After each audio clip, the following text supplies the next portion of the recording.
মূলা শাকে প্রচুর পরিমাণ ভিটামিন সি পাওয়া যায়, যা অ্যান্টিঅক্সিডেন্ট হিসেবে কাজ করে দেহের রোগ প্রতিরোধ ক্ষমতা বাড়িয়ে তোলে।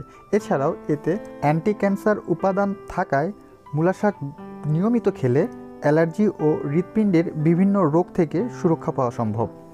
দর্শক, জানবো একটু ভিন্ন নিয়মে মূলা শাকের সুস্বাদু রেসিপি।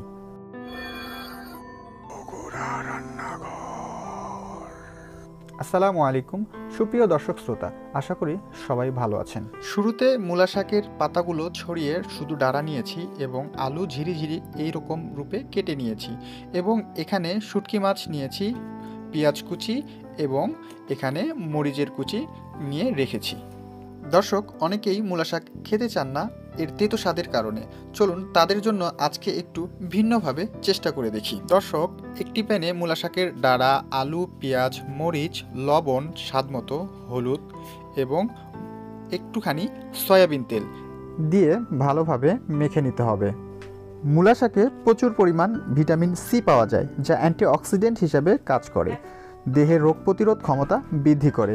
এছাড়াও এতে molybdenum, potassium, vitamin B complex সমৃদ্ধ ফলিক অ্যাসিড রয়েছে। মূলা শাক অ্যান্টি ক্যান্সার উপাদান সমৃদ্ধ সবজি। মূলা শাক গ্রহণ করলে অ্যালার্জি ও হৃৎপিণ্ডের বিভিন্ন রোগ থেকে সুরক্ষা পাওয়া যায়। মূলা শাকে প্রচুর পরিমাণে ফাইবার থাকে, যা কোষ্ঠকাঠিন্য কমায়, ভালো রাখে পাকস্থলীও। এই শাক আয়রনের জন্য আদর্শ, এটি রক্তশূন্যতা দূর করতেও সাহায্য করে। এমনই বহু উপকারী গুণ রয়েছে এই শাকে, যা বলে শেষ করা যাবে না। যারা মূলা শাক খেতে পছন্দ করেন না তাদেরকে বলছি, এমন আলু শুটকি মাছ দিয়ে হালকা রসালো করে চচ্চড়ি করলে আশা করি অসম্ভব ভালো লাগবে।